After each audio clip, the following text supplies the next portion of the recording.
जैसे मैं question explain कर रहा था, तो मैं देख रहा था कि हाँ भाई, क्वेश्चन तो एक्सप्लेन कर दिया, उसका आंसर जो तुमने निकाला है वही सही होना चाहिए।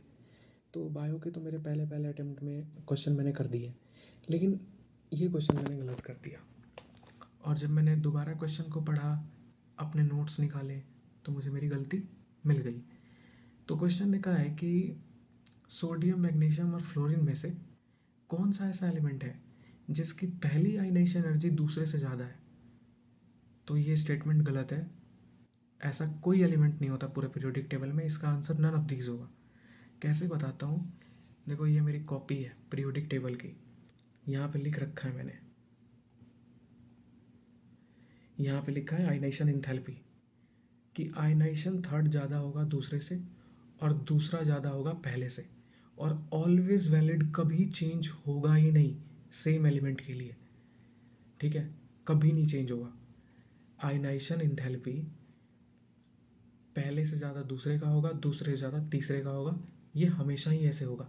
ऐसे कभी नहीं होगा कि पहले का ज़्यादा हो गया, दूसरे का कम है। और आयनाइजेशन एनर्जी पता है क्या होता है? जस्ट एक छोटा सा रिकैप। जैसे फ्लोरीन है, फ्लोरीन का एटॉमिक नंबर कितना होता है? 9। हम इसमें से एक इलेक्ट्रॉन निकालेंगे, तो उस इलेक्ट्रॉन को निकालने के लिए हमें जितनी एनर्जी खर्च करनी पड़ेगी वो होता है आयनाइजेशन एनर्जी 1। जब हम इसमें से पहला इलेक्ट्रॉन निकालेंगे, तो जैसे ही पहला इलेक्ट्रॉन निकालेंगे तो पहले 9 इलेक्ट्रॉन था, अब कितने इलेक्ट्रॉन बचे? 8।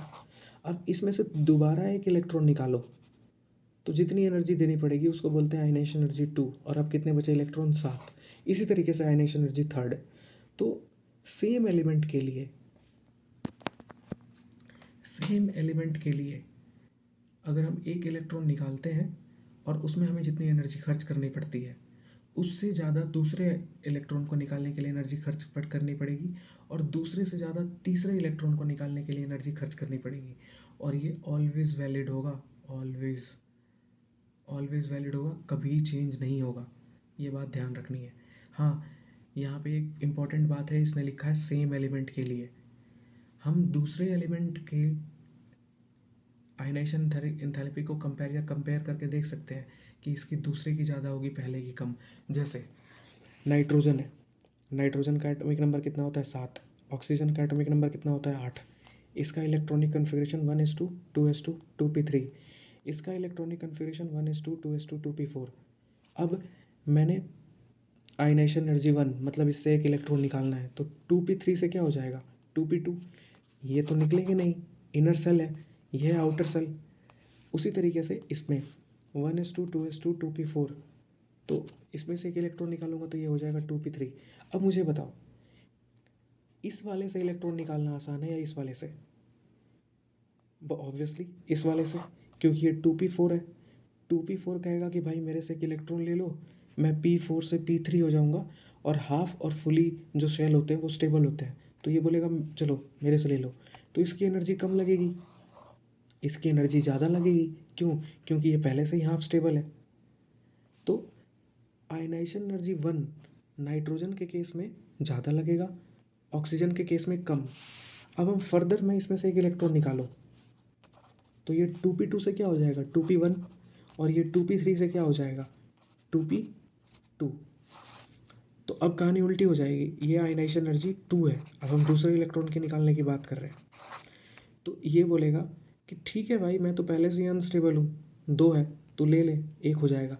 लेकिन ये बोलेगा नहीं, मैं तो अब स्टेबल हो गया, मैं जल्दी नहीं निकलूँगा, तो यहाँ पे एनर्जी ज़्यादा लगेगी। तो हम अलग अलग एलिमेंट के लिए कंपेयर कर सकते हैं, लेकिन सेम एलिमेंट पे नहीं।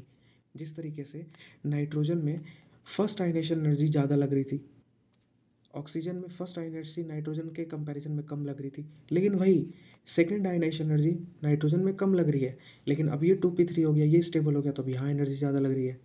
तो हम दूसरे एलिमेंट के लिए एक दूसरे से कंपेयर कर सकते हैं, लेकिन जब सेम एलिमेंट की बात हो तो ना, फर्स्ट आयनाइजेशन एनर्जी हमेशा सेकंड वाले से कम होगी, सेकंड आयनाइजेशन एनर्जी हमेशा थर्ड वाले से कम होगी। मतलब कि आयनाइजेशन एनर्जी थर्ड सबसे ज़्यादा होगा, 2 भी ज़्यादा होगा, 1 से ज़्यादा 2 होगा और 2 से ज़्यादा 3 होगा। बस इतनी बातें लंबी हो सकती है, लेकिन 4-4 5-5 मिनट में सवाल हो जाए वो इम्पोर्टेंट है। और ये मेरी कॉपी का ही है, सारे कॉपी में लिखे हुए हैं, तो कोई बात नहीं, ऐसे ही सवाल होंगे।